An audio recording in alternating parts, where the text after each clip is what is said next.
ذکر اللہ فرمایا اس لیے کہ علی کا ذکر، حضور فرما رہے ہیں علی کا ذکر اس لیے بندگی پروردگار ہے کہ علی کا ذکر میرا ذکر ہے اور میرا ذکر خدا کا ذکر ہے، وذکر اللہ عبادہ، اور پھر خدا کا ذکر عبادت ہے۔ تو جب علی کا ذکر ہو تو در حقیقت یہ وہ ذکر ہے جو ہمیں خدا تک پہنچاتا ہے۔ اور اہل بیت اطہار علیہم السلام کا جو ذکر، زیارت جامع کبیرہ کا ایک جملہ ہم نے شاید کل آپ کی خدمت میں عرض کیا تھا کہ خلقکم اللہ انوارا۔ دیکھیں زیارت جامع کبیرہ جوان سن لیں، بزرگ کل بھی بات کہہ چکا ہوں کہ ثواب کی خاطر یہاں حاضر ہوتے ہیں، میں جوانوں سے مخاطب ہوں اس وقت، ان تک یہ میسج پہنچ جائے۔ اگر معرفت اہل بیت اطہار علیہم السلام کا کوئی زینہ آپ طے کرنا چاہتے ہیں تو ممکن ہی نہیں ہے کہ زیارت جامع کبیرہ کے بغیر طے ہو جائے۔ یہ وہ زیارت ہے کہ جو ہمارے 10ویں مولا اور آقا امام علی النقی علیہ الصلوۃ والسلام نے تعلیم فرمائی ہے۔ اللہم صلی علی محمد وعلی محمد۔ اور چونکہ اس میں فضائل امام ہیں بزبان امام علیہ السلام، اور علامہ مجلسی کے بقول سندن و متنن، یہ زیارت مستند ہے، یعنی اتنی اتھینٹک زیارت ہے کہ شاید اس زیارت کے برابر کوئی اور زیارت سند اور متن کے اعتبار سے ہم تک نہ پہنچی ہو، حتیٰ یہ کہ حضرت حجت کی بھی خاص نگاہ کرم ہے اس شخص پر کہ جو زیارت جامع کبیرہ کو معمول بنا کے پڑھتا ہے۔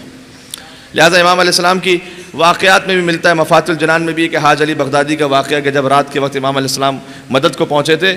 تو پھر امام نے نصیحتاً 3 باتیں ارشاد فرمائی تھیں، کہا نافلہ والعاشورہ والجامعہ،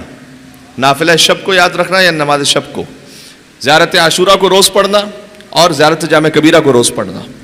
اب اس میں سے جو 2 ہیں، نماز شب، زیارت عاشورہ چاہے ہم روز نہ بھی پڑھ پاتے ہوں، کم سے کم اہمیت پتہ ہے تقریباً مجمع کو، لیکن زیارت جامع کبیرہ سے شاید اتنا واقف نہ ہو۔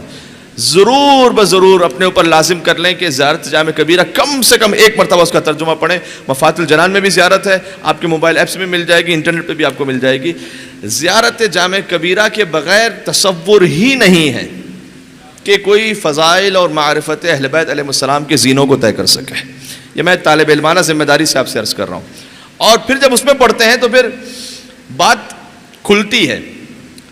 وہ جو غلوف کا تصور ہے کہ بھئی کچھ کہہ دیا تو غلوف تو نہیں ہو گیا،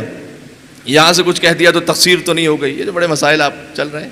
زیارت جامع کبیرہ بہترین حل ہے اس کا، اس لیے کہ امام علیہ السلام کی زبانی فضائل امام ہے، نہ کوئی غلوف کا تصور ہے نہ کوئی اور بات ہے۔ البتہ یہ کہ غلوف کا تصور بھی، اب ذرا سی کوئی بات کر دیجئے تو فوراً لوگ کہہ دیتے ہیں کہ مولانا نے غلوف کر دیا یا فلاں عالم دین نے غلوف کر دیا۔ میں حضرت قبلہ علامہ طالب دوری صاحب حفظہ اللہ ان کی خدمت میں بیٹھا ہوا تھا، لہذا نام لے کر اتھینٹک بات رہے تو پیش کر رہا ہوں۔ انہوں نے مجھ سے کہا تھا کہ میں لاہور میں ایک موقع پر خطاب کر رہا تھا تو مولا کائنات کے فضائل پڑھے، ابھی آپ کی سننے والی بات ہے یہ، تو اس میں بعد میں ایک بزرگ کھڑے ہو گئے، انہوں نے کہا کہ مولانا آج تو آپ نے حد سے بڑھا دیا، آج تو آپ نے کچھ حد سے بڑھا دیا۔ تو مولانا یہ کہہ رہے ہیں کہ میں نے انہیں جواب دیا کہ اچھا قبلہ آپ حد متعین فرما دیجئے تو میں بڑھانا چھوڑ دوں گا۔ کوئی متعین فرمائے، مل کے صلوات بھیجے محمد و آل محمد پر۔